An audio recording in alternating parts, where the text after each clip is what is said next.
Manohara Odelia Pinot kembali membuka luka lama yang tak pernah benar-benar sembuh.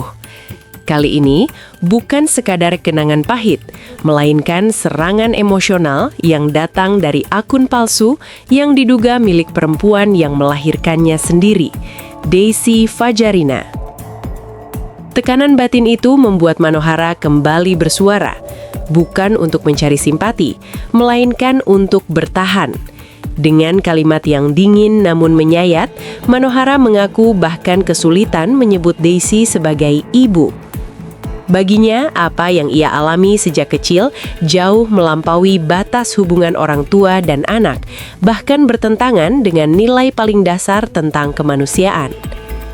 Aku bahkan kesulitan menyebutnya ibuku, karena tindakannya bertentangan dengan setiap definisi kemanusiaan tentang bagaimana seharusnya seorang ibu. Tulis Manohara, Senin 19 Januari 2026. Pengakuan Manohara kian mengejutkan saat ia menyebut keterlibatan sang ibu dengan praktik ilmu hitam. Menurutnya, hal itu bukan cerita baru, melainkan sesuatu yang sudah menghantui hidupnya sejak ia masih anak-anak. Ibu saya sudah lama terlibat secara mendalam dalam ilmu sihir hitam, ungkapnya tanpa basa-basi.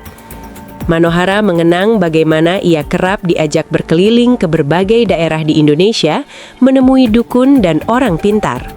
Sukabumi, Bogor, dan tempat-tempat lain menjadi saksi bisu perjalanan yang seharusnya tak pernah dijalani seorang anak.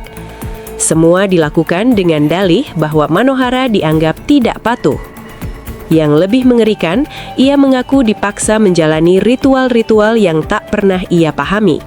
Minum air ritual, mandi minyak, hingga praktik-praktik yang membuat rasa takut dan kebingungan bercampur menjadi trauma yang menetap hingga dewasa. Pengalaman-pengalaman ini traumatis dan terus membekas dalam diri saya hingga sekarang, tulisnya. Manohara menegaskan semua yang ia alami sama sekali tidak ada kaitannya dengan ajaran Islam. Baginya, apa yang dilakukan sang ibu adalah bentuk pelecehan yang tak bisa dibenarkan oleh agama apapun. Ini bukan Islam, ilmu hitam dilarang dalam Islam, tegasnya. Ia bahkan menyinggung perpindahan agama sang ibu yang menurutnya dilakukan bukan karena keyakinan, melainkan demi kepentingan tertentu.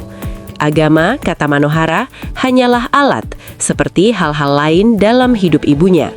Tidak ada yang nyata baginya, semuanya bersifat transaksional, semuanya adalah alat, tutup Manohara dengan getir.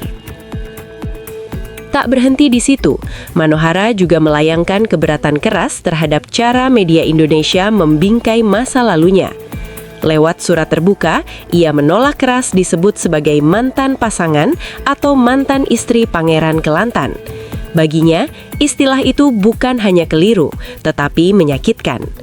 Dalam unggahan terbarunya pada Selasa 6 Januari 2026, Manohara menjelaskan dengan gamblang. Ia membandingkan kasusnya dengan kekerasan seksual yang tidak pernah pantas disebut sebagai hubungan asmara. Ketika seseorang mengalami kekerasan seksual, kita tidak menyebut mereka sebagai mantan pacar dari pelakunya, tulis Manohara. Ia menegaskan bahwa apa yang terjadi padanya saat remaja bukanlah cinta, bukan hubungan, dan bukan pilihan. Saat itu, Manohara baru berusia 15 tahun, sementara pria yang terlibat berusia 30-an. Tidak ada pacaran, tidak ada hubungan, dan tidak ada persetujuan. Apa yang terjadi adalah paksaan, tegas Manohara. Menurut Manohara, menyebut korban sebagai mantan pasangan justru mengaburkan kejahatan yang terjadi dan memindahkan beban kepada korban, terutama anak. Lebih jauh, ia menyoroti betapa pentingnya penggunaan bahasa dalam kasus-kasus sensitif seperti ini. Bahasa yang salah, kata Manohara, bisa membentuk cara berpikir yang berbahaya. Ketika kekerasan terus-menerus dibingkai sebagai hubungan, masyarakat diajarkan untuk menganggap paksaan sebagai persetujuan dan anak-anak sebagai partisipan, bukan korban. Dampaknya nyata, bukan hanya baginya, tetapi bagi banyak gadis lain yang mungkin mengalami hal serupa. Sebagai penutup, Manohara menegaskan satu hal penting. Ia tidak meminta dikasihani. Saya hanya meminta keakuratan, tegasnya. Dan keakuratan itu berarti tidak menyajikan situasi paksaan yang melibatkan seorang anak sebagai hubungan orang dewasa yang sukarela. Itulah poin utamanya. Sebuah suara yang lahir dari luka lama, namun kini berbicara dengan keberanian yang tak bisa lagi diabaikan.